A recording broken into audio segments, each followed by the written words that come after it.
ginecólogo oncólogo del Hospital Nacional Hipólito Unanue.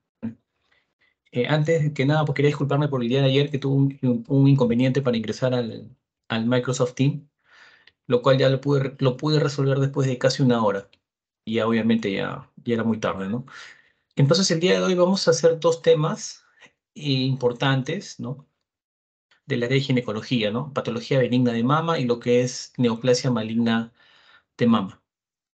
Bien, entonces comencemos primero eh, tratando de entender la importancia de esta patología, ¿no? Siempre el dolor de mamas es una causa habitual por la cual siempre las mujeres van a consulta.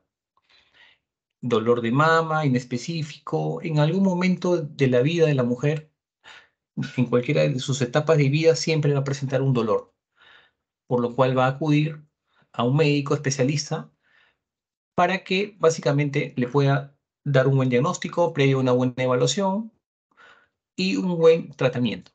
Entonces, lo importante de comprender la patología mamaria básicamente es para poder paliar los síntomas, distinguir básicamente entre proceso benigno y maligno. Y eso es muy importante, porque muchas veces patologías malignas pueden ser pasados por alto ante la evaluación de un especialista, quizás no muy familiarizado en lo que es mama, y se nos podría estar pasando un cáncer de mama inicial.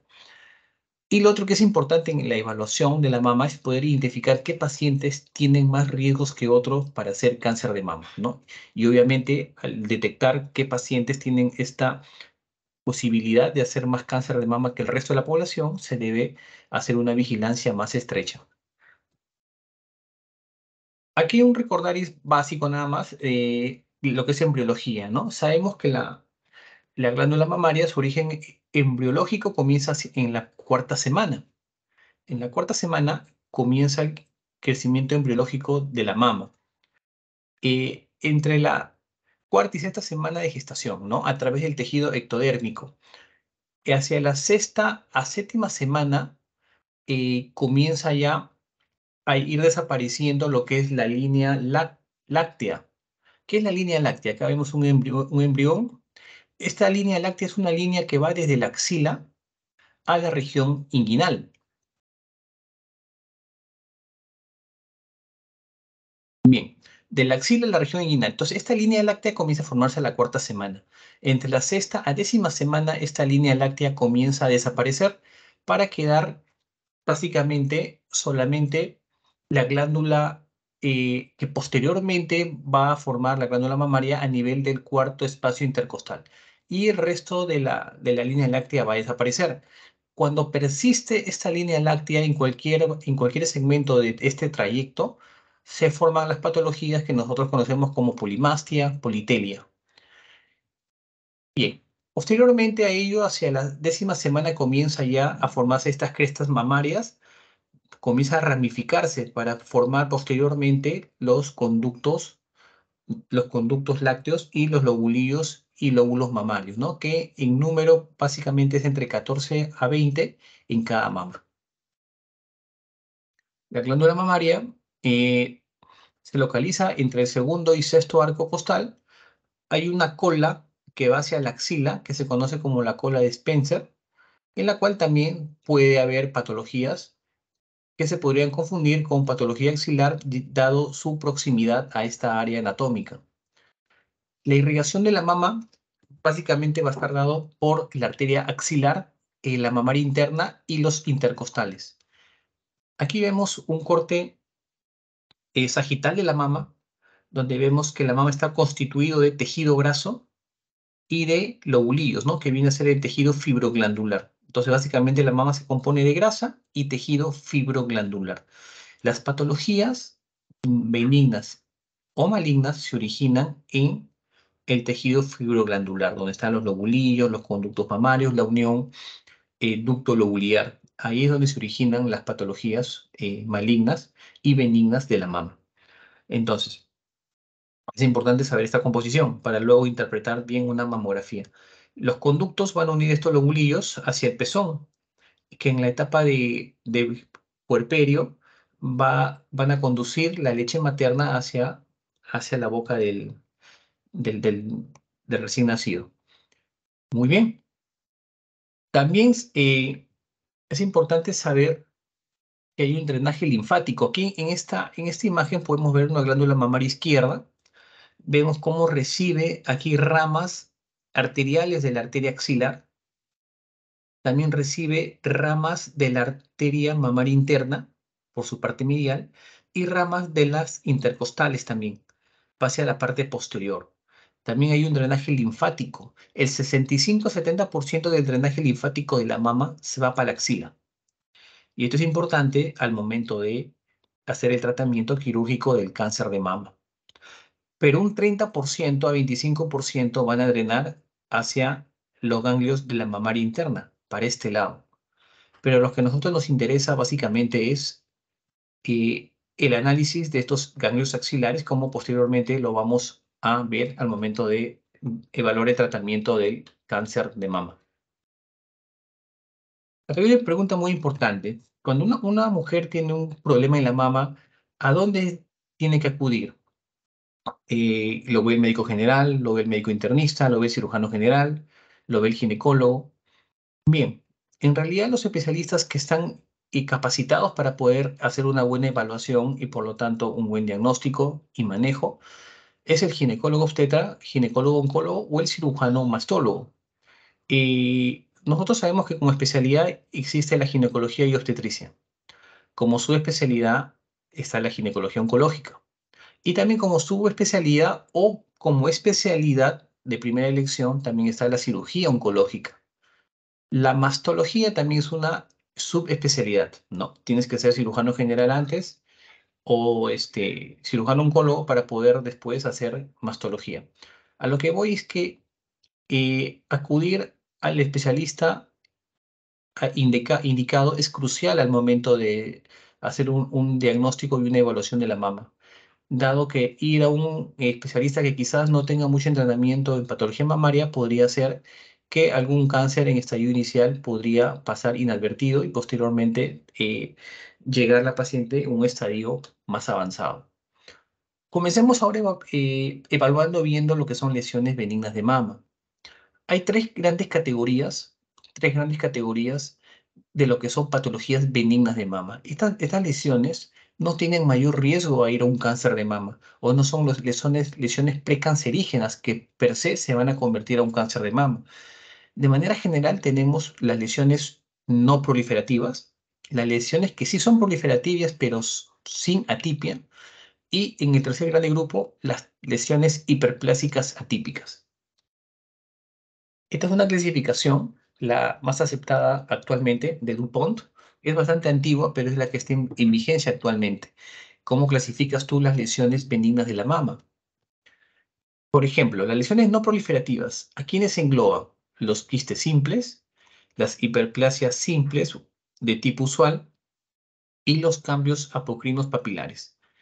Estas lesiones son hallazgos o son eh, entidades que no representan ningún riesgo para hacer un cáncer de mama, que muchas veces esas lesiones no ameritan un tratamiento y básicamente una observación dado a la benignidad que representan estas lesiones. Sin embargo, las lesiones proliferativas sin atipia son lesiones que muchas veces sí requieren un tratamiento. Dentro de estas están los fibroadenomas, están los fibroadenomas gigantes, que vendría a estar dentro de la categoría de fibroadenomas, no propiamente dicho. Los papilomas intraductales, las hiperplasias ya moderadas o severas, eh, las cicatrices radiales, que vamos a ver también a qué se refiere, que si bien es cierto, no representan tampoco un riesgo de ir a un cáncer de mama o de ser una lesión precancerosa, sí ameritaría un tratamiento posterior. Las hiperplasias atípicas, la hiperplasia ductal atípica y la hiperplasia lobular atípica.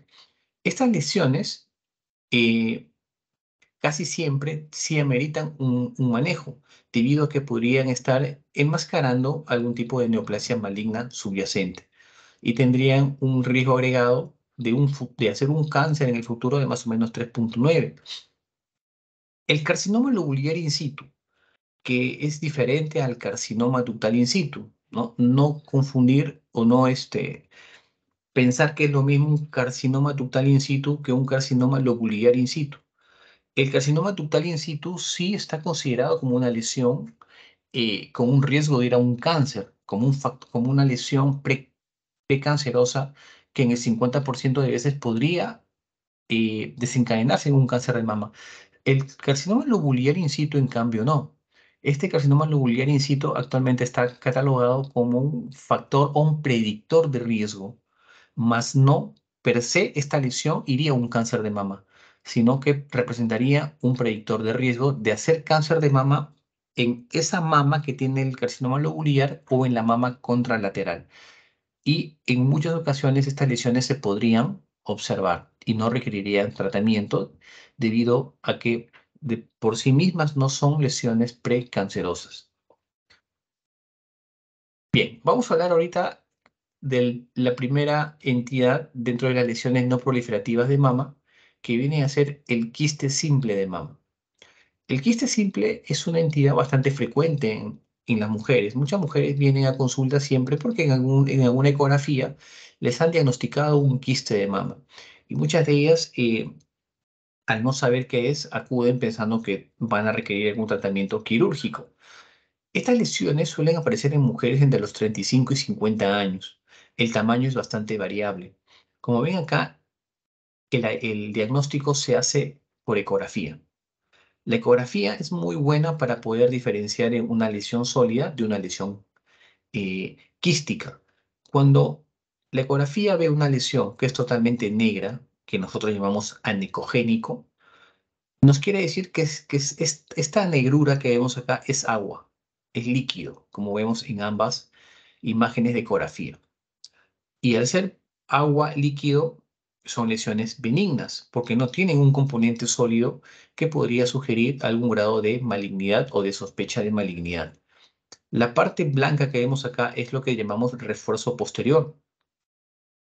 ¿Qué nos quiere decir? Que esta lesión no tiene casi nada de componente sólido y que todo es agua. Por lo tanto, con esta ecografía ya tenemos nosotros nuestro diagnóstico de un quiste mamario. Cuando los quistes son pequeños, de 5 milímetros, 3 milímetros, no ameritan tratamiento. No existe un tratamiento médico para estos quistes. A veces las pacientes quieren que se les trate, pensando que sí ameritan un tratamiento, pero se le tiene que explicar que estas lesiones, por el tamaño, no se deben tratar, salvo que sean quistes grandes, que sí sean palpables y que representen un dolor o una molestia para las pacientes. En este caso, el tratamiento podría ser la aspiración. Como ven acá, el líquido, la coloración de este quiste seroso, ¿no? No hay sangre. La mayoría de las veces no hay razón para tratarlas, como les dije, ¿no? Y si lo vas a hacer porque es palpable, a veces hay quistes de 2, 3 centímetros que sí lo podrías aspirar de esta manera. Con una aguja, una jeringa de 10 o de 20 cc, se aspira el contenido y se desecha. Este líquido no se manda a estudio, no tiene ningún beneficio estudiar este líquido. Cuando uno aspira un quiste y sale rojo, eso es otra entidad, ¿no? Que es lo que conocemos como un papiloma intraquístico, que es otra entidad benigna, pero que tiene otro tipo de manejo, que lo vamos a ver más adelante. Entonces, esto básicamente es lo que es el manejo del quiste de mama. Las hiperplasias leves. Esto es un engrosamiento de las capas de las células epiteliales y de los conductos mamarios. Estas lesiones no tienen una imagen ecográfica característica que tú digas, esto es una hiperplasia. No, no se puede diagnosticar por ecografía ni por mamografía una hiperplasia en sí. Eh, Básicamente, estos son hallazgos que se encuentran en la biopsia o excisión quirúrgica de una lesión sospechosa de NM o simplemente cualquier lesión que se ha decidido extirparlo y el hallazgo es incidental, ¿no? Hiperplasia leve. Pero no tiene una representación clínica la hiperplasia leve, sobre todo cuando es simple, ¿no? O cuando es pequeña. Estas hiperplasias leves son células que tienen un aspecto microscópico cercanos a la normalidad. Básicamente son entidades normales, si se quiere decir, no ameritan tratamiento. No es necesario ningún tratamiento en ese tipo de lesiones, básicamente la observación, porque no conlleva a ningún riesgo de ir a un cáncer de mama. Bien, ahora pasamos a las patologías más importantes en lo que son las lesiones proliferativas sin atipia. Dentro de acá, el más común, el famoso fibroadenoma, que son tumores fibroepiteliales. Es la patología benigna más frecuente de la mama después del proceso fibroquístico mamario. Es mucho más frecuente en mujeres adolescentes y mujeres jóvenes. Promedio de edad de presentación, 25 años. Con esto quiero decir que es difícil encontrar una mujer posmenopáusica con fibroadenoma. Se dice que hasta un 5% de fibroadenomas se podrían presentar en la posmenopausia, pero no es lo habitual. Lo más habitual y lo más frecuente es encontrar un fibroadenoma en esta edad. Y los fibroadenomas no suelen ser lesiones tan grandes, suelen ser lesiones pequeñas que no sobrepasan los 2 centímetros. Son lesiones duras, consistencia de caucho, móviles, circunscritas. En su mayoría de veces estos fibroadenomas son indoloros, aunque a veces también puede generar dolor. Y esto es cómo se ve un fibroadenoma en la ecografía. Y esto es cómo se ve un fibroadenoma o un nódulo en la mamografía. Miren, a diferencia del quiste, el fibroadenoma tiene otra apariencia, un poquito más refringente, no es tan negro, no es tan anecogénico, sino que tiene una composición refringente. Miren los bordes totalmente circunscritos y suele ser más ancho que alto, que es una característica también de benignidad. En la mamografía, esta es una mamografía del lado derecho. eh, en la mamografía todo lo que es blanco es tejido fibroglandular, tejido funcional, lobulillos, conductos, y lo que vemos negro en la mamografía es grasa. Entonces acá en la mamografía se ve una radiopacidad ovalada, circunscrita, y lo podríamos informar como una lesión probablemente benigna, ya que las lesiones que son de bordes irregulares o espiculadas suelen ser lesiones con sospecha de ser una neoplasia maligna. Otras imágenes acá es como nosotros vemos un fibroadenoma más ancho que alto. Los bordes, miren los bordes bien circunscritos y obviamente el contenido no es netamente anecogénico, ¿no? Diferente a como veíamos un quiste. Igualmente acá, otra imagen de un fibroadenoma más ancho que alto, bordes bien definidos y circunscritos, ¿no? Y miren esta refringencia típica de un fibroadenoma. Muy bien. Ahora, el tratamiento. ¿Cuál es el tratamiento de los fibroadenomas? El tratamiento de los fibroadenomas va a depender básicamente del tamaño y los síntomas. Se dice que los fibroadenomas pequeños, de menos de 2 centímetros, se podrían observar, ya que en un porcentaje elevado de casos podría remitir con el tiempo. Solamente se debería sacar las lesiones que son más de 2 centímetros o las lesiones que son sintomáticas, que producen dolor o algún tipo de disconfort en la paciente. Y la técnica quirúrgica que se realiza es la exéresis simple de la lesión. O sea, basta sacar solamente el tumor sin necesidad de hacer una cirugía muy radical o sacar mayor cantidad de tejido.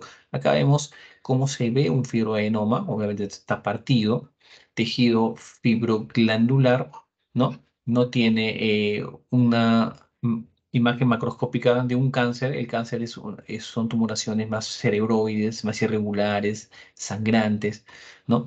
Este es un fibroadenoma que ha sido resecado mediante una exéresis simple de la tumoración. En la glándula mamaria eh, hay varias lesiones benignas que pueden aparecer, ¿no? El fibroadenoma, el quiste, los tumores malignos y los abscesos.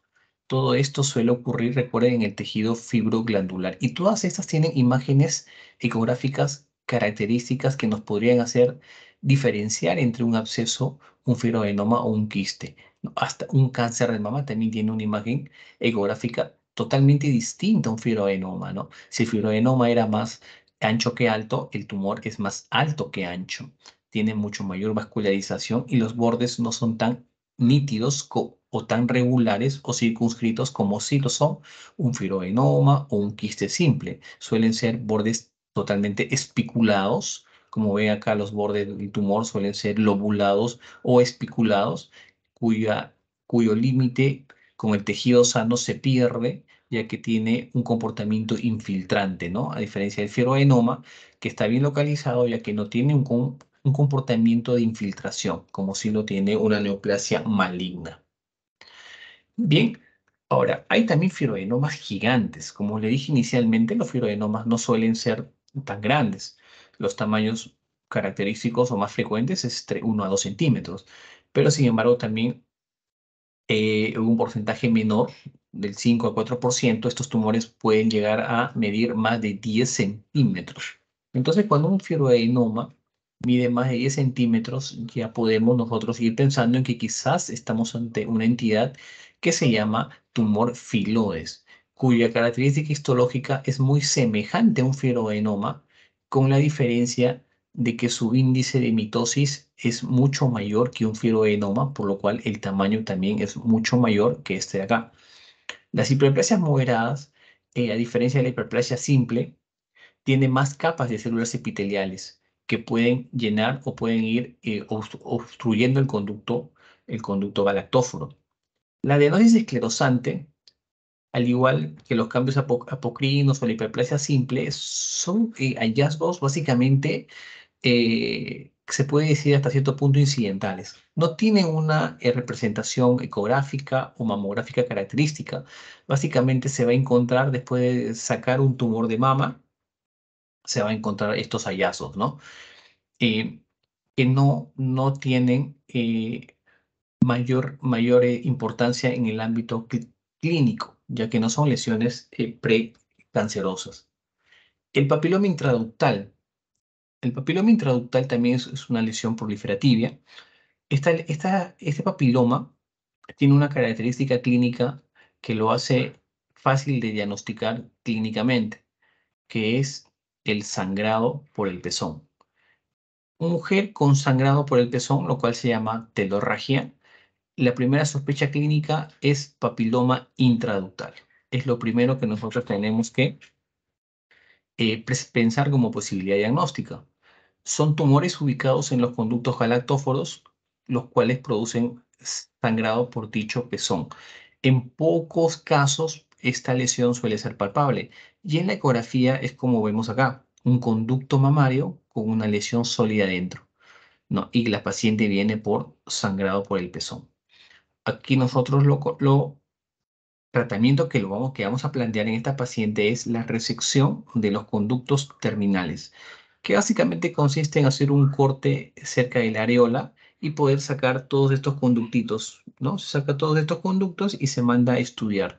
Todo papiloma intraductal tiene que ser resecado, tiene que someterse a un tratamiento quirúrgico que es la resección de los conductos terminales. Bien, chicos, hasta aquí alguna pregunta. Antes de seguir avanzando, ¿alguna pregunta con respecto a lo que ya hemos hablado? Por favor, alguna duda, inquietud, algo que no haya quedado claro o algo que ya hayan leído y que por ahí no ha quedado claro.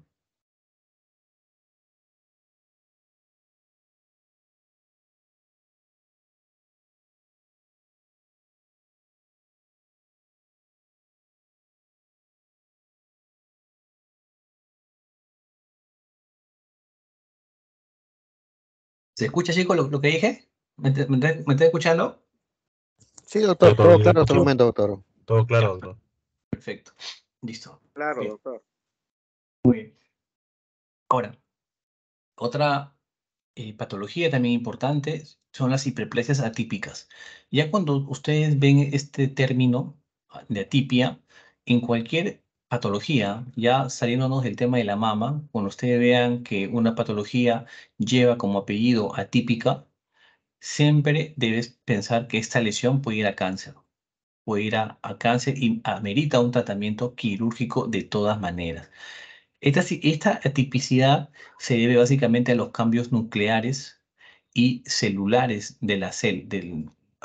La célula se va indiferenciando y va optando una forma atípica. Se va desdiferenciando, ¿no? Y comienza a optar una forma irregular, una forma distinta a la que habitualmente tiene dicha célula. Entonces, a eso se le llama la tipia. Muy bien. También suele ser un hallazgo incidental, ya que no tiene una representación mamográfica o ecográfica. Las características histológicas básicamente son células que van perdiendo su orientación celular apical y basal, pudiendo muchas veces confundirse en el estudio histológico con una neoplasia maligna. Pero lo que no le da ese término de neoplasia maligna es que la capa basal se va respetando, ¿no? No hay infiltración estromal. Las mujeres a quienes se les diagnostica esta hiperplasia atípica sí tienen un mayor riesgo de ir a un cáncer invasivo, ¿no? Un factor que le suma posibilidad de en el futuro hacer un cáncer invasivo en la mama o en la mama contralateral.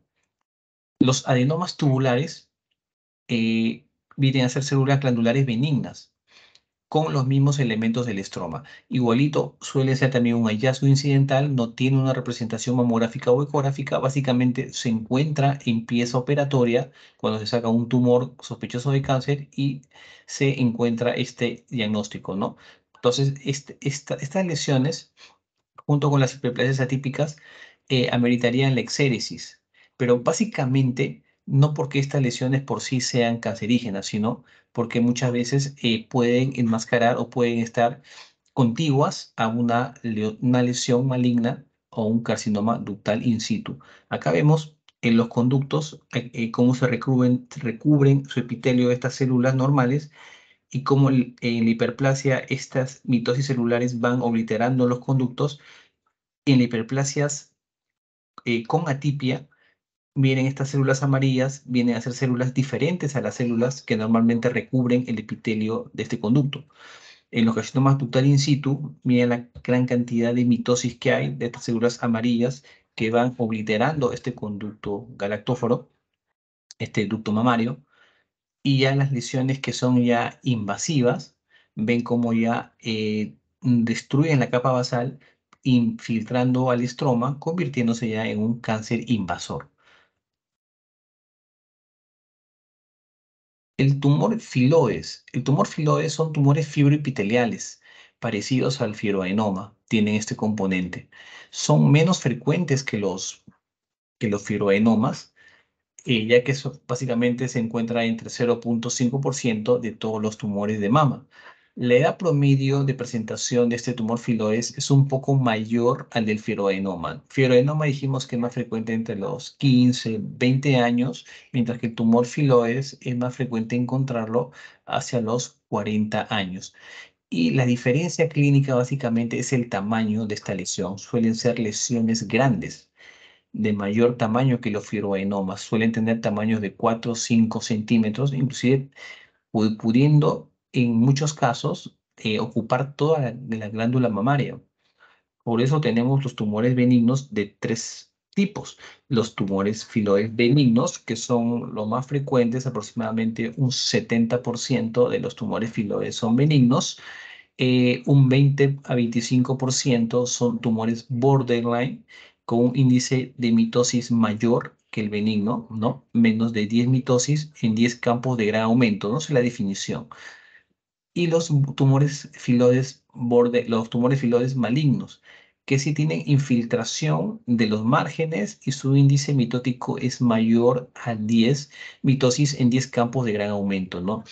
Y representa el 5% de los tumores filoides. Y el crecimiento estromal está presente, pudiendo inclusive convertirse en un sarcoma de mama por su estirpe histológico, teniendo ya la capacidad de hacer metástasis a pulmón e hígado, que son los órganos blancos donde con mayor frecuencia los sarcomas de mama pueden hacer metástasis. El tumor filoides, entonces, en su versión más maligna o más agresiva, podría convertirse en un sarcoma de mama. Y el tratamiento de los tumores filoides, a diferencia del fibroadenoma, es una resección local amplia con margen de 1 centímetro. Entonces, estos tumores ameritan ese tratamiento, ¿no? Sacar mayor tejido alrededor del tumor. A diferencia del fibroadenoma, que solamente era una exéresis simple, los filoides requieren sacar no solamente el tumor, sino un margen alrededor del tumor de aproximadamente 1 centímetro. Esto es la imagen de un tumor filoides. Ecográficamente es así como se ve un filoides. Obviamente acá lo que llama la atención es el tamaño, ¿no? Miren el tamaño que puede llegar a tener este filodes. Aquí también vemos otro tumor filodes. Una de las características que nos pueden hacer diferenciar de un fibroadenoma es que tiene algunas áreas anecogénicas negras dentro de la parte sólida. Y como le dije, básicamente el tamaño es lo que clínicamente nos hace diferenciar entre un tumor filoides y un fibroadenoma, a pesar de que ambos tienen la misma composición de tumores fibroepiteliales. Estos ya son tumores filoides que se han resecado, ¿no? Mediante la exéresis amplia. Miren la vascularidad y este tejido adyacente que envuelve la tumoración. Aquí claramente vemos que este tumor ha sido resecado, pero no con bordes amplios, ¿no? Porque se ve acá que está pelado el tumor. Lo ideal es siempre sacar con tejido sano alrededor. ¿Y por qué? Porque en estos tumores sí se tiene que sacar el tumor con tejido sano circundante y porque en el fibroadenoma no. Porque estos tumores filoides tienen alto riesgo de recurrencia. Quiere decir que si tú le sacas a una paciente solo el tumor peladito, así como está, y no has sacado tejido sano circundante, esa paciente tiene alto riesgo de recurrencia. Quiere decir que el tumor filoides puede volver en dicha zona donde anteriormente estuvo el tumor que fue resecado. El cáncer lobular in situ, en la actual clasificación que se presentó en la JCC del año 2018, se cataloga este cáncer lobular ya no como antes se veía, como un precáncer, ¿no? Como se cataloga, como se maneja un cáncer ductal in situ, sino que este lobular in situ básicamente vendría a ser como aquí está mal el término, ¿ya? No es cáncer lobular in situ. Esta lesión en lobular in situ básicamente se van a encontrar como un descubrimiento histológico, ¿ya? Vale decir como un hallazgo histológico al momento de resecar otra lesión sospechosa en la mamografía o en la ecografía, ¿no? No suele presentarse como una masa, no suele presentarse como una masa. Es un marcador de riesgo para un futuro desarrollo de cáncer de mama en la misma mama o en la mama contralateral. En la mamografía, por ejemplo, en esta mamografía se ve esta lesión nodular, esta opacidad circunscrita, eso es en la mama izquierda, ¿no? En el eh, cuadrante inferior se ve esta lesión de acá. Esta lesión, cuando ha sido resecado, ha sido informado como un carcinoma lobular in situ, como un carcinoma lobular in situ. Eh, no tiene una imagen tampoco característica. Los carcinomas ductales in situ sí se ven como microcalcificaciones puntiformes. Los lobulares in situ no tienen esa representación histológica. En las mujeres en quienes se ha diagnosticado tienen un riesgo de 10 a 20% de desarrollar un cáncer ductal invasivo. Aquí, ¿cuál es la actitud quirúrgica o qué tratamiento reciben estas pacientes que son diagnosticadas de carcinoma lobular in situ? Estas pacientes, o bien tú las puedes someter a observación, ya que solo usa un pequeño porcentaje que puede en el futuro convertirse en cáncer, pero lo que la mayoría de cirujanos opta es la resección quirúrgica de toda la lesión, ¿no? Por ejemplo, si en esta lesión se hace la biopsia y la biopsia te informa carcinoma lobular in situ, lo ideal es resecar toda la lesión para ver si en alguna área de todo este tumor podría haber componente ductal invasivo. pero cirujanos más conservadores podrían optar solamente por la observación y a no resecar mayor cantidad de tejido, ya que es un factor de riesgo más no una lesión precancerosa como sí lo representa el carcinoma ductal in situ. Bien, clínicamente va a haber algunos signos que van a presentar algunas pacientes y que nos pueden ir orientando hacia qué patología se puede deber. Por ejemplo, la telorragia o secreción por el pezón es muy característico del papiloma intraductal, mientras que la secreción amarilla o verdosa o negra o marrón es más frecuente encontrarlo en la ectasia ductal. Ambas patologías, el tratamiento es la resección de los conductos terminales, que consiste en hacer un corte acá para areolar, así, en semiluna se hace un pequeño corte y se reseca todos los conductos que están detrás de este pezón. Se reseca todos esos conductos y se cierra acá con sutura subdérmica. Eso es lo que nosotros conocemos como la resección de conductos terminales. Y ambas patologías tienen ese tratamiento. Aquí, aquí lo que tenemos es una fístula láctea. Es una paciente que ha estado dando el lactar y que se presenta por una tumoración y se le hace una biopsia. Y esa biopsia ha generado una fístula de la glándula mamaria del componente lobular hacia la piel. Y se observa esta salida de leche, ¿no? Por la piel. Esto es básicamente una fístula láctea, ¿no?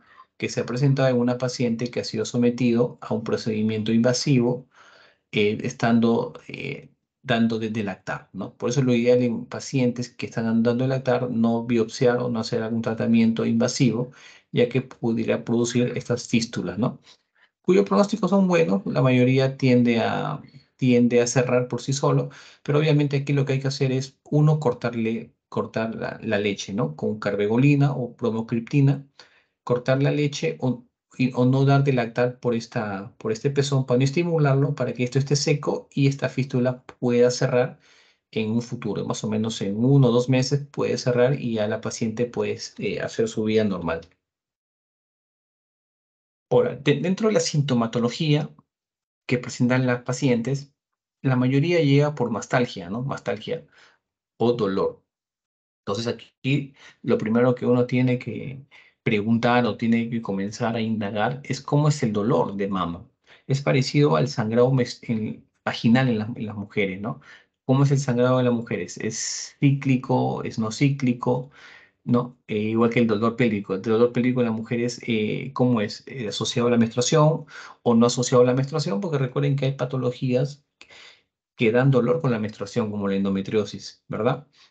Entonces, es algo parecido en la mama. En la mama también es importante saber si el dolor de mama es cíclico o no tiene que ver con la menstruación, porque también hay dolores de mama que pueden tener un origen extramamario, pero que al estar localizados cercano a la glándula mamaria se podrían interpretar como un dolor de mama.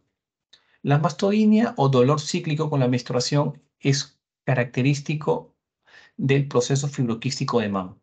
El proceso fibroquístico de mama, muchos de ustedes han escuchado, es la patología benigna más frecuente en las mujeres, cuya característica importante es dolor asociado a la menstruación. Días previos a la menstruación comienza este dolor y es bilateral. Es bilateral, no es una lesión premaligna, no se convierte en cáncer. El tratamiento no es quirúrgico, básicamente el tratamiento es sintomático con antiinflamatorios, con AINES. Se puede también colocar cremas de progesterona en la glándula mamaria, pero lo que es más eficaz para paliar las sintomatologías de este proceso fibroquístico de mama, o conocido también anteriormente como mastopatía fibroquística, es básicamente los antiinflamatorios, ¿no? Algunos le dan vitamina E, pero la vitamina E no ha demostrado en estudios prospectivos tener una función o calmar de manera adecuada o desaparecer los procesos fibroquísticos de mama. Por lo tanto, básicamente es tratamiento sintomático. Los dolores de mama que no se asocian a la menstruación pueden ser la mastitis. Recuerden que hay mastitis puerperales y mastitis crónicas. Las mastitis puerperales son mastitis que se presentan en las mujeres que están dando de lactar, mientras que las mastitis crónicas se presentan en mujeres que no están dando de lactar. Por lo tanto, el origen y el manejo es diferente. Las mastitis puerperales, que suelen aparecer hacia la cuarta semana, básicamente de la lactancia, se asocian básicamente a bacterias, ¿no? A estreptococos, ¿no? Gram positivos. Por lo tanto, el tratamiento básicamente es con doxiciclina, perdón, dicloxacilina, oxacilina o clindamicina, ¿no? O cualquier cefalosporina puede ir bien para tratar este tipo de lesión, ya que se debe al estafilococo aureus. Mientras que la mastitis crónica tienen otras causas que pueden ser desde tuberculosis, puede ser desde origen autoinmunitario, idiopático, lo cual hace que el manejo sea distinto. Y no solamente se le da antibióticos, sino también se le puede manejar con corticoides, prednisona, por ejemplo, hasta pudiendo llegar a la resección quirúrgica o la mastectomías parciales. Como le decía, hay también entidades extramamarias que podrían presentar un dolor referido en dicha zona mamaria. Por ejemplo, las costocondritis, las lesiones o traumas a nivel de la costilla, las fibromialgias, el herpes zóster, las anginas, el reflujo gastroesofágico, el embarazo por la retención de líquido e hinchazón de mama y las radiculopatías cervicales, entre otras, son lesiones extramamarias o entidades extramamarias que podrían debutar o podrían presentarse como una mastalgia. Y la paciente podría llegar al consultorio de mastología para tratarse dicho dolor cuando en realidad la causa es distinta y debería acudir a otro especialista para poder calmar o dar un tratamiento a la lesión que le estuviera produciendo el dolor mamario.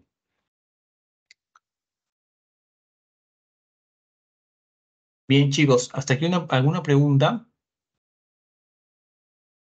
Pregunten algo para hacerlo un poquito más dinámico.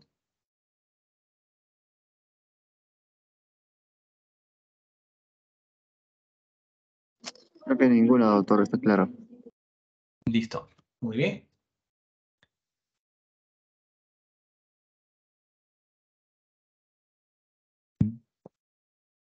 Ya, muy bien. A ver, vamos a hacer algunas preguntas así al aire.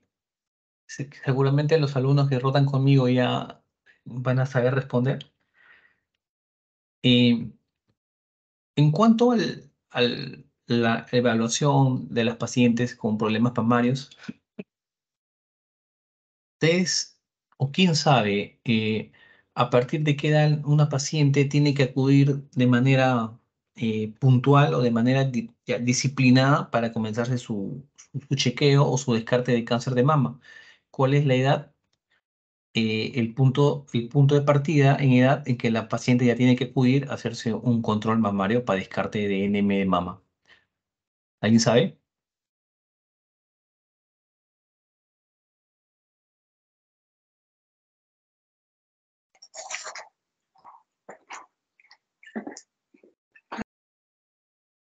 ¿Sí? ¿Alguien quiere contestar, creo? 40 años, doctor. Sí, muy bien, 40 años. Según las guías internacionales, Colegio Americano de Radiólogos, Colegio de Cirujanos de Mama americano, sugieren que la edad, el punto de corte, o sea, a partir de la edad que la mujer tiene que comenzar a hacerse el chequeo, ya que a partir de esa edad comienza a elevarse la posibilidad de tener un cáncer de mamas a partir de los 40 años. Antes era 50 años. Hasta hace unos 10 años, quizás un poquito más, en el Perú, en el seguro, para ser más específico, toda paciente a partir de los 50 se hacía la mamografía. Sin embargo, en múltiples estudios se vio que entre los 40 y 50 años también hay un porcentaje eh, elevado de pacientes con cáncer de mama cercanos al 15 a 20% de cáncer diagnosticados entre los 40 y 50 años. Por eso que se bajó ahora hacia los 40 años, ¿no? Y esa es la edad en la cual la paciente tiene que comenzar a ir de manera anual hasta los 75 años para hacerse su mamografía y su ecografía. Muy bien. Entonces, la evaluación inicial de las pacientes que presentan síntomas relacionados a la mama se tiene que evaluar tres aspectos importantes. La historia, ¿no? De la sintomatología que presenta la paciente, los factores de riesgo que pueden presentar dicha paciente y los antecedentes familiares de cáncer. Hay cáncer, neoplasias malignas, que tienen una relación familiar y hay otras que no tanto. De manera general, todos los cánceres tienen un peso hereditario. Sin embargo, hay otros cánceres que no tienen tanto peso hereditario y que más se debe a influencias de otras índoles. Por ejemplo, el cáncer de cuello uterino está más asociado al virus papiloma humano. El 99% de los cánceres de cuello se asocia a dicho virus. Por lo tanto, la vacunación o el tamizaje temprano puede hacer prevenir el cáncer de cuello uterino. En mama no hay una relación, no hay un agente causal directo, ¿sí? Entonces, aquí lo que tiene más peso es la parte familiar u hereditaria, ¿no? Si la mamá o la hermana, la abuela, la tía tuvo cáncer de mama, entonces esta paciente tiene que tener un chequeo más precoz, ¿no? Ya no esperar a los 40 años, sino a una edad más temprana. ¿Alguien sabe a qué edad una paciente con antecedente de mamá con cáncer de mama tiene que hacerse su tamizaje? Dijeron a los 40 años, perfecto, pero eso es para la población estándar, en general, la población que no tiene factores de riesgo familiares. Pero si una paciente tiene una mamá con cáncer de mama, ¿a qué edad esta paciente tiene que comenzar a hacerse su tamizaje? A ver, ¿quién puede responder eso?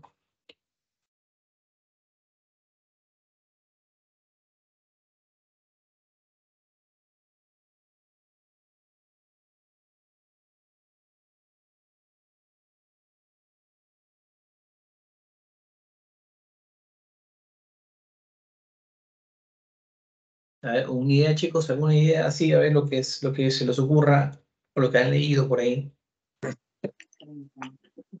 Doctor, 30 años puede ser, 30 a 35.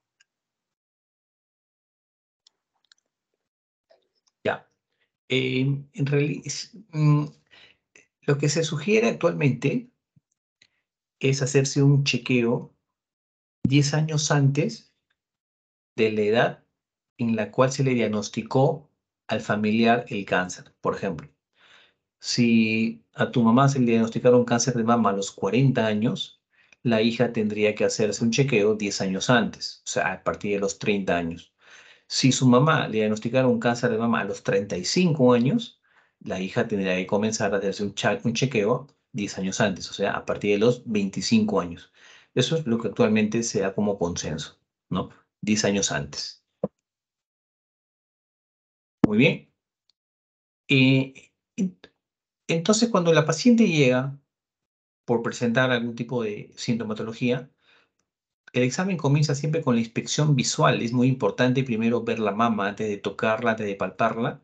Tenemos que hacer una evaluación muy cuidadosa de ambas mamas en diferentes posiciones, ¿no? Con la paciente sentada, con la paciente echada. Eh, Se debe tratar de ver si la paciente presenta algún tipo de coloración rara en la mama, como la famosa piel de naranja, ¿no? Que básicamente es, ustedes han visto como en la cáscara de naranja, la mama con cáncer que está avanzado se ve así, de esa coloración. La piel se comienza a retraer debido a que los ligamentos de Cooper comienzan a ser comprometidos por la lesión maligna. Puede haber también secreción por el pezón, lo cual, como ya vimos anteriormente, podemos ir sospechando de una de ectasia o de un papiloma intraductal. Muy bien. Cuando la paciente se encuentra en posición supina, es donde la mama se deja evaluar con mayor precisión y se podría detectar tumoraciones pequeñas. Por ejemplo, aquí vemos la imagen, la mama derecha. Evidentemente, sin necesidad de hacer mayor maniobra, vemos acá un bulto, ¿no? Una prominencia en radio de las 12, básicamente casi está periareolar, una tumoración sólida, que está produciendo retracción del pezón. Vemos cómo el pezón se está metiendo, ya que este tumor está comprometiendo los ligamentos de Cooper y hace que el pezón se meta o se interiorice. Entonces, ante una tumoración de este tamaño y esta retracción, nuestra primera presunción diagnóstica tiene que ser un cáncer de mama. Aquí vemos una simple retracción de pezón, no asociado a alguna tumoración o alguna lesión subyacente. No toda retracción del pezón es cáncer. Ojo, no toda retracción del pezón es cáncer.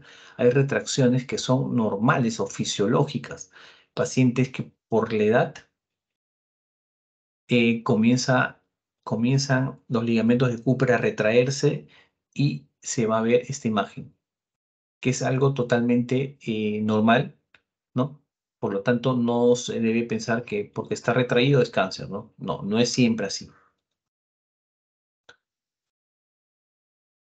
Acá vemos un pezón que está con una lesión eritematosa, eczematosa, ¿no? Que produce mucho prurito. Aquí nosotros podemos pensar en dos entidades, o un eczema del pezón, que básicamente sería un problema dermatológico, o una enfermedad de Payet del pezón. La enfermedad de Payet del pezón es un cáncer in situ, se comporta como un cáncer in situ, básicamente compromete el areola del pezón, no tiene un comportamiento infiltrativo. La apariencia clínica es así como esta y produce bastante prurito.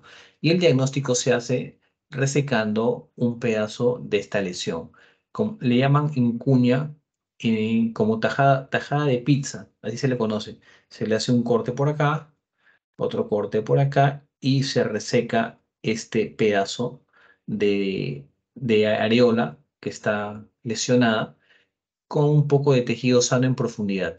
Entonces, eso se envía al patólogo y nos da el diagnóstico si encuentra las células de Payet de enfermedad de Payet del pezón, ¿no? Que, como le digo, es un comportamiento in situ, no es una lesión infiltrante. Entonces, cuando ya nosotros pedimos ante la sospecha clínica exámenes, el examen de cabecera para descartar cáncer de mama es la mamografía. Y el examen que lo complementa por elección es la ecografía. La resonancia no se utiliza de manera estándar o de manera general a todas las pacientes, solamente tiene indicaciones puntuales. Básicamente nos vamos a enfocar nosotros en la mamografía y en la ecografía. Cuando una paciente viene con su mamografía o ecografía, siempre te van a informar con un BI-RADS. Al final de la descripción de los hallazgos de dicha lesión, al final va a concluir siempre en un BI-RADS y va a colocar categoría 0, categoría 1, categoría 2, categoría 3, categoría 4, 5 y 6. La categoría 0 de un BI-RADS 0 quiere decir que la evaluación ha sido incompleta y que necesita un examen adicional para poder llegar a una conclusión o poder traer imágenes anteriores para poder compararlas con las imágenes actuales. O sea, una categoría 0 lo que te quiere decir es necesito alguna otra herramienta para poder evaluar dicha mama, porque no puedo llegar a ninguna conclusión. Eso quiere decir que categoría 0. La categoría 1 quiere decir negativo, o sea que la mama está limpia, no tiene ningún tipo de lesión. El riesgo de malignidad es 0%. Entonces aquí la paciente tiene que ir a un chequeo mamográfico y ecográfico de rutina. La categoría 2 quiere decir que sí, hay una lesión, pero es una lesión benigna. Aquí están metidos los fibroadenomas, los quistes simples. Riesgo de ir a cáncer, 0%. Igualmente se hace mamografía y ecografía de rutina. La categoría 3 te indica que sí hay una lesión también, pero que probablemente sea benigna. A diferencia de la 2 que era benigna, contundentemente, el BAIRA 3 es que la lesión probablemente sea benigna y el riesgo de ir a cáncer es del menos del 2%. Aquí ya el control no es anual como en las anteriores categorías, sino un intervalo más corto de 6 meses. O sea, una paciente con barra 3, el siguiente paso es hacerle un control a los 6 meses, ya sea si la lesión se encontró en mamografía o si la lesión se encontró por ecografía. Un barra 4 ya quiere decir que es sospechoso. A partir del barra 4 en adelante, lo que se sugiere es la biopsia. Las categorías anteriores no era necesaria una biopsia, en cambio de la categoría 4 en adelante, el diagnóstico es histológico. Necesito necesariamente hacerle una biopsia. El riesgo de que este categoría 4 vaya a un cáncer es del 2 hasta el 95%. Tenemos barra 4A, 4B y 4C, cada uno con un porcentaje de malignidad distinto. Lo que sí es común en ambas subcategorías es que el diagnóstico se tiene que hacer mediante biopsia. Y la biopsia adecuada para este tipo de tumores es la biopsia con aguja gruesa. La categoría 5 es que es altamente sugestivo de malignidad, con una posibilidad de hacer cáncer mayor o igual al 95%, que es bastante. Igual aquí el diagnóstico ya tiene que ser con biopsia. Y la categoría C quiere decir que ya se conoce que la paciente tiene cáncer porque ya tiene la biopsia. Entonces, paciente con biopsia positivo para cáncer y es catalogado como categoría 6. Y aquí algunas imágenes, cómo se ven las lesiones de acuerdo al BI-RAT. En un BI-RAT 2 se ve una lesión de bordes bien definidos, refuerzo posterior, como lo vimos en los quistes simples, más ancho que alto, no hay vascularidad. Un quiste simple, por ejemplo, está dentro de un BI-RAT 2. Los BI-RAT 4, por ejemplo, tiene un componente sólido, como vemos acá. Miren esta lesión y dentro de ella tiene un componente sólido. Entonces, este componente sólido, a diferencia del componente líquido, no tiene un refuerzo posterior, sino más bien tiene una sombra acústica. Entonces, esta lesión tiene que ser biopsiada por la sospecha de malignidad. El BRAF5, miren cómo se ve la lesión, totalmente en estrella, ¿no? O espiculada, bordes irregulares infiltrativos o lobulados. Esta lesión, miren, no tiene un refuerzo posterior, no tiene una sombra acústica, que quiere decir que su componente es sólido. Y mientras más sólido es la lesión, tiene mayor riesgo de ir a un cáncer de mama. Muy bien. Entonces, aquí un resumen de todo lo que les comenté anteriormente. No sé si tienen, chicos, hasta acá alguna pregunta o algún aporte. A ver, por favor, los espero. A ver, alguna pregunta, alguna duda que tengan de lo que ya se ha hablado.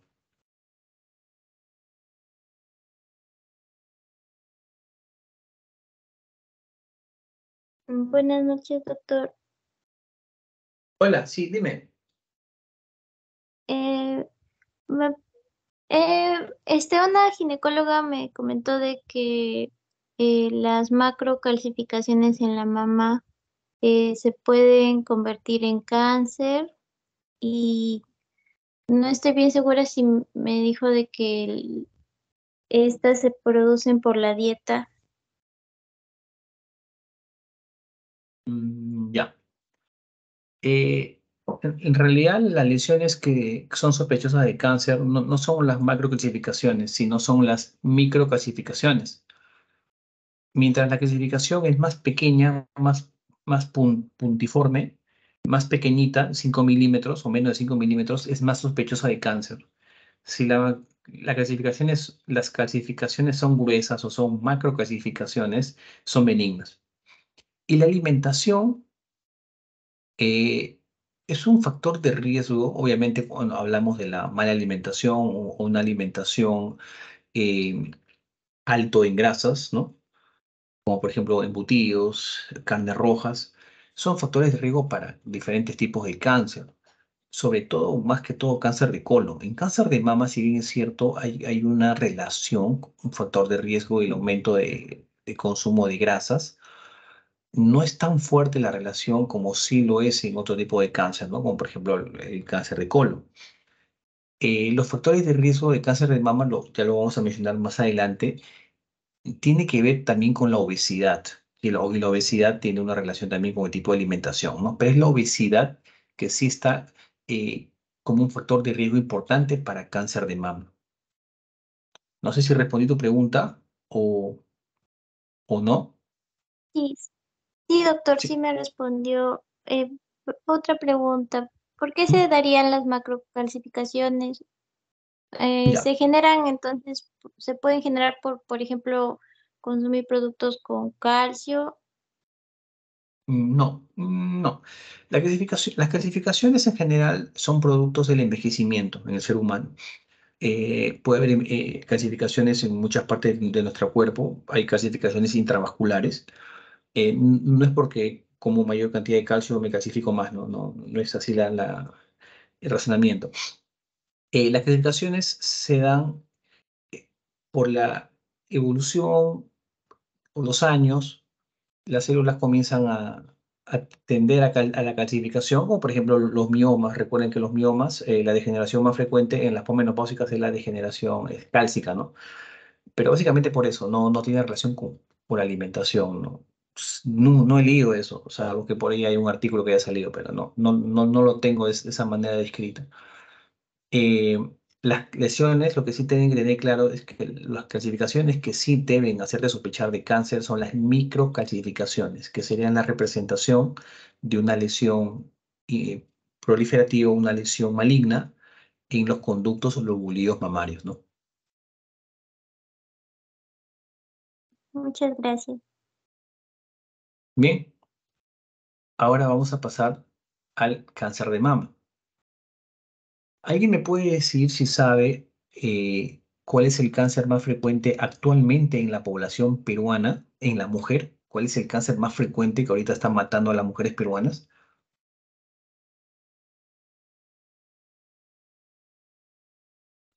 Doctor, buenas noches. De cuello uterino y también el segundo puesto creo que es de mama. Bien. ¿Alguna otra opinión? Es al revés, doctor. Bien.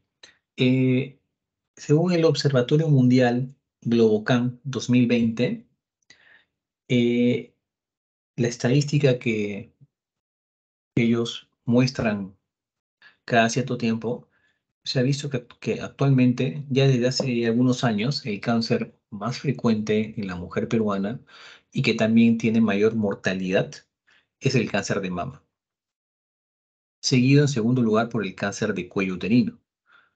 Por lo tanto, esta neoplasia es muy importante conocerla, saber cuáles son los factores de riesgo para saber qué pacientes tienen que someterse a un chequeo precoz o un chequeo más estrecho. ¿Cómo es la aparición clínica de este cáncer? Ya que nos harían sospechar si una paciente viene con dicha clínica para que no se escape la paciente o pueda ser detectada a tiempo, ya que una mala evaluación podría conllevar a un diagnóstico tardío y eso obviamente empeoraría el pronóstico de la paciente. Muy bien. El cáncer de mama. El cáncer de mama tiene muchos factores de riesgo, como lo habíamos mencionado. La obesidad es muy importante en el cáncer de mama, el alcoholismo, el tabaquismo, la vida sedentaria. Pero estos cuatro factores de riesgo son comunes para muchos cánceres, ¿no? Muchas neoplasias. Tenemos el cáncer de colon, cáncer hepático, cáncer gástrico.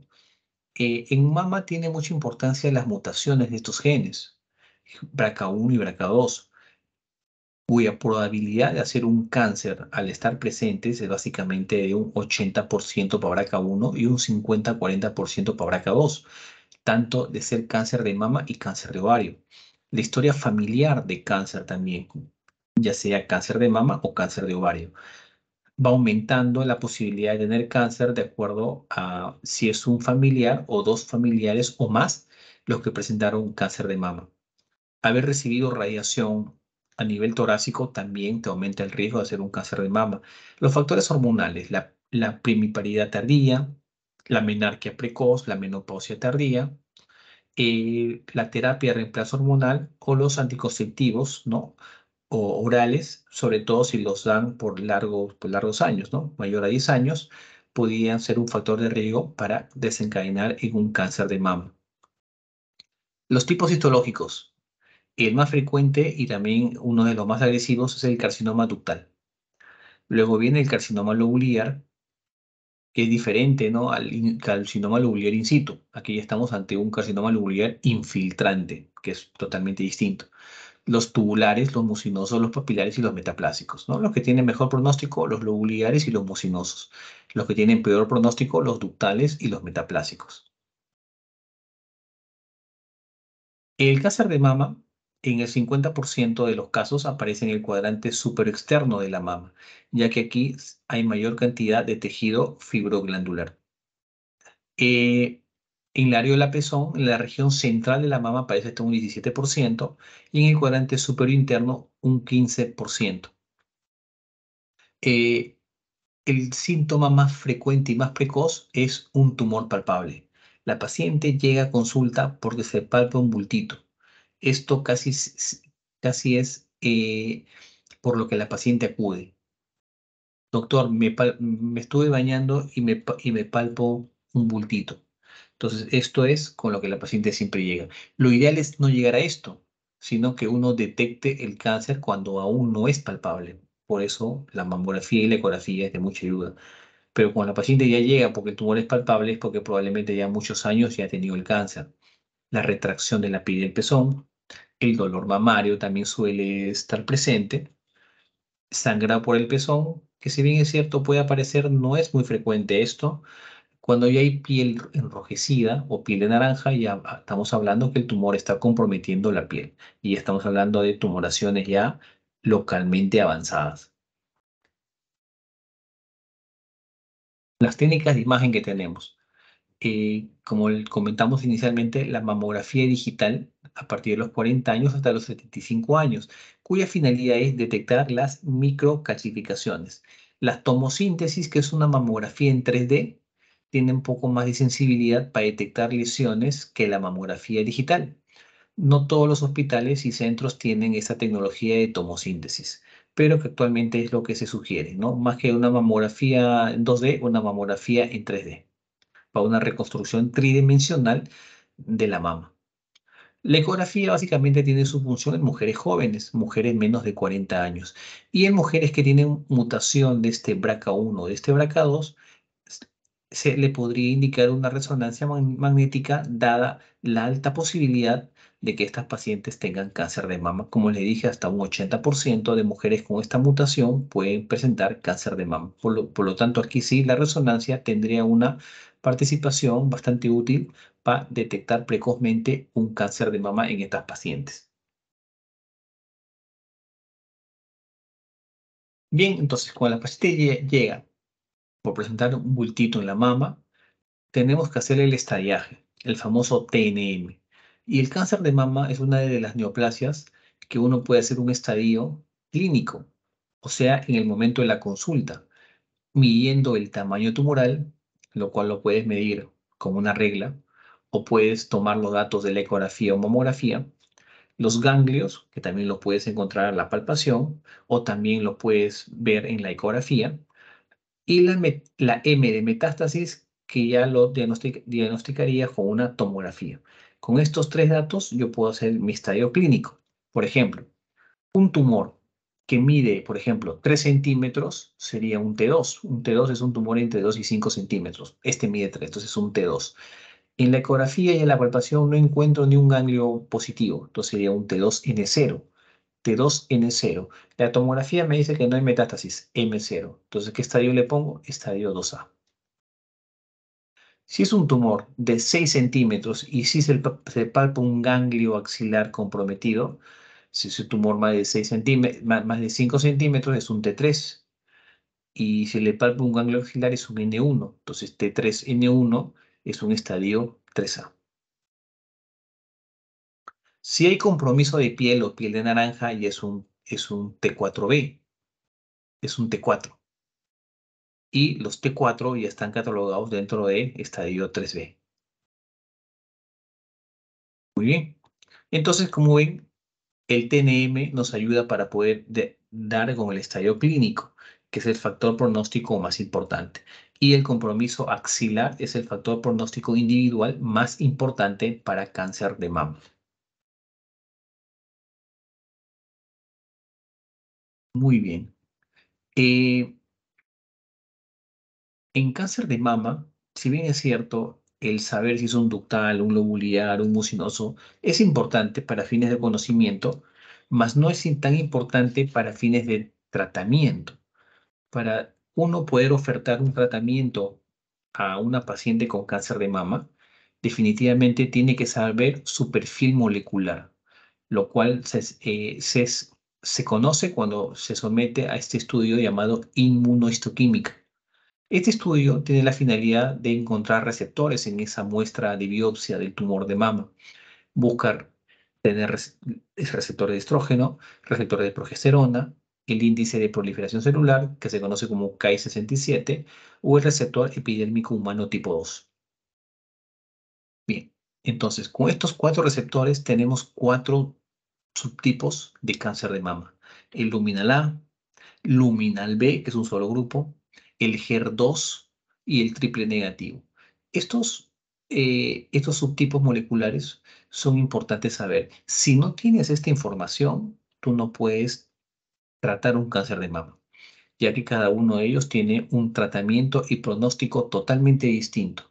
En los hormonales, como el luminal A y el luminal B, el tratamiento con tamoxifeno, anastrozol y triptorelina son el gold estándar, mientras que en los HER2 el tratamiento ideal son con los trastuzumab y pertuzumab, ¿no?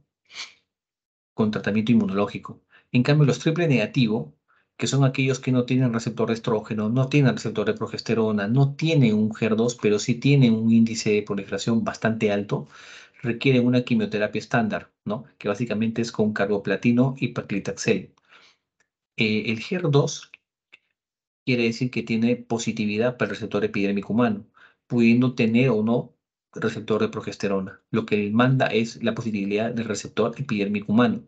El luminal A, a diferencia del luminal B, ambos tienen receptores de estrógeno y de progesterona positivo, pero el luminal A tiene el receptor de progesterona mayor al 20%, mientras que el luminal B, su receptor de progesterona es menos del 20%. Y el luminal A tiene un índice de proliferación menor, mientras que el luminal B tiene un índice proliferativo mayor. Por lo tanto, el que tiene mejor pronóstico de todos es el luminal A. Los luminal tienen mayor predilección para hacer metástasis a nivel óseo, mientras que los triple negativo tienen mayor afinidad para hacer metástasis a nivel hepático o a nivel de pulmón. Y los HER2 tienen cierta afinidad para hacer metástasis a nivel de cerebro. Por lo tanto, como ya lo pueden ver, es importante saber este perfil molecular antes de uno plantear un tratamiento en una paciente con cáncer de mama. Bien, ¿qué nos dicen las guías internacionales? ¿Cómo se debe tratar una paciente ya con diagnóstico de cáncer de mama? El tamaño es importante. Los tumores menos de 4 centímetros y que no tienen compromiso o ganglios axilares sospechosos se puede someter a una cirugía de conservación. ¿Qué quiere decir cirugía de conservación? Solamente sacar la tumoración con tejido sano alrededor, lo cual se conoce como resección local radical. Y al no tener un compromiso ganglionar, esta paciente se debe someter a biopsia de ganglio centinela. ¿Y qué es esto, doctor? Ahorita vamos a mencionarlo. Ahora, si el tumor mide igual menos de 4 centímetros, pero tiene un compromiso axilar, ya sea la palpación o la ecografía, le puedo seguir manteniendo la mama, solamente saco el tumor, pero ya tengo que sacarle todos los ganglios de la axila. Ustedes me preguntarán, ¿por qué es 4 centímetros? Porque cuando el tumor mide más de 4 centímetros, 5 o 6, es difícil conservar la mama. La idea de la conservación de mama tiene una finalidad estética, que la mujer no pierda la parte estética de la mama, ya que es un órgano que la mujer valora mucho, sobre todo en la parte de la belleza corporal. Por lo tanto, el hecho de mantenerlo o de conservarlo tiene esa finalidad, un fin estético. Entonces, en diferentes estudios se ha visto que hacer mastectomía o conservar la mama, hacer solamente cirugía de conservación, tienen resultados oncológicos iguales. Por lo tanto, se le puede ofertar a la paciente conservar la mama o hacerle una mastectomía total. Pero aquí ya viene el tamaño del tumor. Si el tumor es muy grande y la mama no se va a poder conservar, entonces le hago mastectomía. como en este caso, el tumor mide más de 4 centímetros, ya es un tumor grande, le saco el tumor, no me va a quedar casi nada de mama para reconstruir, mejor le hago la mastectomía. Y si hay compromiso axilar, ya sea porque palpo un ganglio de la axila o porque la ecografía ha visto un ganglio sospechoso, le hago el vaciamiento de los ganglios axilares, ¿no? Que más o menos son entre 30 a 40 ganglios. ¿Qué es el ganglio centinela? El ganglio centinela es el primer ganglio que recibe el drenaje linfático de una zona tumoral. Por ejemplo, este tumor, su drenaje linfático se va a la axila y este primer ganglio que recibe el drenaje, o sea, la primera estación de drenaje linfático, viene a ser el ganglio centinela. Por lo tanto, si yo saco solamente este ganglio, y si este ganglio me sale negativo, o sea que no hay células malignas, quiere decir, puedo tener yo la seguridad que el resto de ganglios no tiene compromiso, ya que si el primerito, la primera estación, no ha recibido aún compromiso metastásico, el resto está libre y no necesito hacer el vaciamiento axilar, ya que cuando uno hace un vaciamiento axilar, como ven en esta imagen, sacas todos los ganglios axilares. También obviamente acá te llevas nervios, hay mayor sangrado y la paciente tiene una morbilidad mayor. Va a presentar parestesias, puede presentar un linfedema en el brazo, dolor, dificultad para alzar el brazo cuando le haces un vaciamiento axilar. Entonces, la idea de solamente sacar un ganglio es básicamente evitarle a la paciente todo este malestar que genera el vaciamiento axilar. Entonces, ¿y cómo yo encuentro este ganglio? Administrando una sustancia, que en este caso es el azul patente, ¿no? 2 cc de azul patente que lo inyecto por la areola, espero 20 minutos y hago un cortecito acá y lo voy a buscar. Y el ganglio se va a pintar así como ven en esta imagen, de color azul. Entonces, este ganglio que se pintó de azul por la administración de este colorante que yo le he colocado en la areola, viene a ser mi ganglio centinela. Si este ganglio pintado de azul me dice el patólogo negativo para cáncer, entonces no necesito sacarle más. Simplemente cierro la piel y la paciente queda con un resultado funcional bastante aceptable. Pero si el patólogo me dice, doctor, este ganglio ha salido comprometido por carcinoma, definitivamente tengo que hacer el vaciamiento de los 30 a 40 ganglios axilares que tiene el ser humano en la región axilar. Obviamente esto le va a generar al paciente mayor molestia y dificultad para la movilización, inclusive pudiendo llegar a un hinchazón del miembro superior.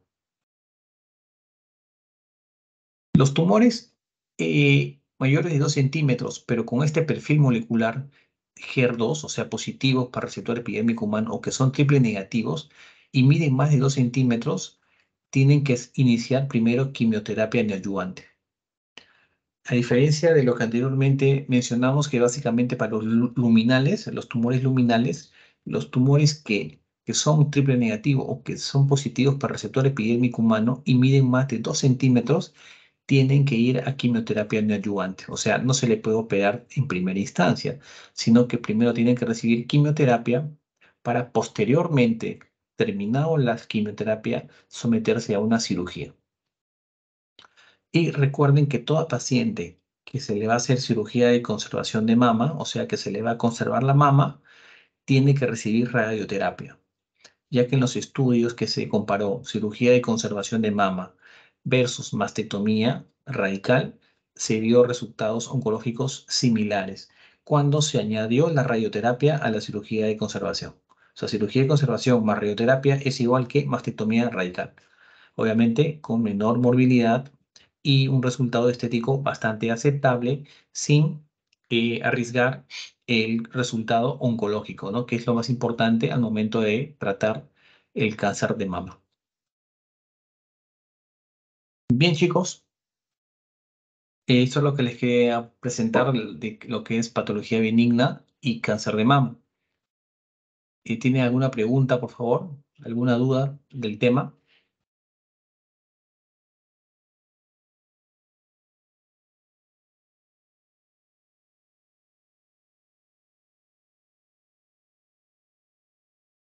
Parece que no, doctor.